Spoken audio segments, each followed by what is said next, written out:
In this tutorial, I will show you a useful technique to obtain answers to virtually any questions you might have about Entity Framework Core. It starts with creating a database containing the tables, primary and foreign keys, data types, and relationships that you want to see done in Entity Framework Core. Then I will use the scaffold-db context command to automatically generate all the entity classes and the DB context based on the database. The database that I am going to create will contain the following. A table called products to store a list of products and their prices. A table called customers to store a list of first and last names of customers. A table called orders to keep track of orders placed by customers. And a table called order details to track the items of each order.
I am going to drag the ID field of the customers table onto the customer ID field in the orders table.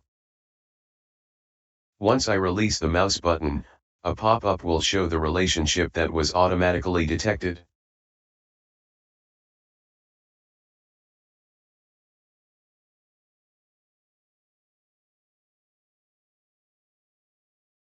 Now, I am going to drag the ID field from the orders table onto the order ID field inside the order details table.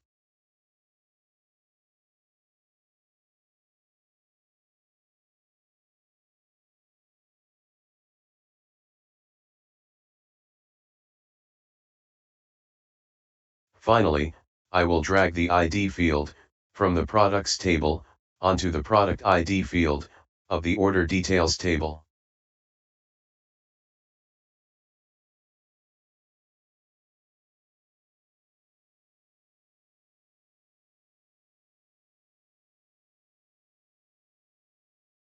By saving this diagram, SQL Server will automatically create all the necessary objects to define the relationships that I visually set up.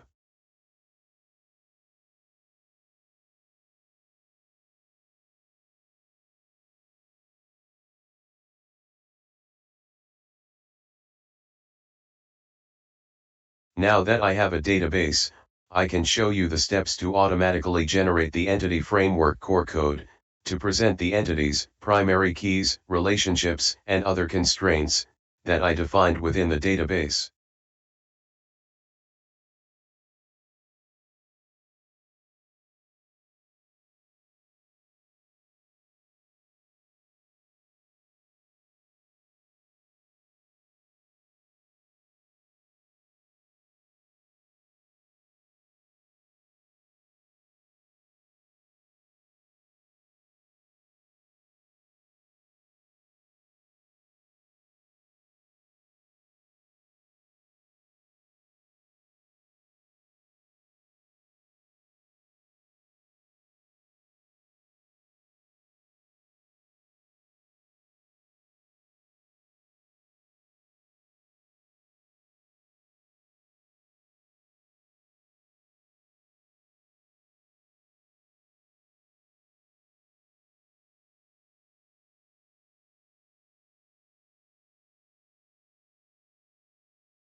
The scaffold-db context command contains several parameters to define how it should convert the database into an Entity Framework core implementation. The first parameter, -provider, defines the database provider to be used. Since I created the database in SQL Server, Microsoft.EntityFrameworkCore.SQL Server is the correct option. The second parameter, -connection, expects to receive a string, hence the quotes, with the connection information for the database. The third parameter, -output.dir, allows us to choose a specific folder where we want the auto-generated files to be saved.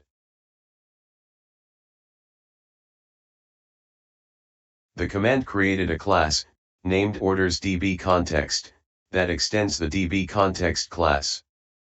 This is how you define the DB context of your Entity Framework core implementation. In a production version, we should never provide the connection string hard-coded like this. That is the reason that the scaffold command leaves a warning tag.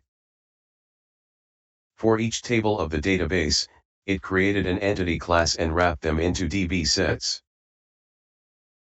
The onModel creating method is automatically overwritten. It contains the code to define the entities, based on the tables, their fields with data types, primary keys, and relationships.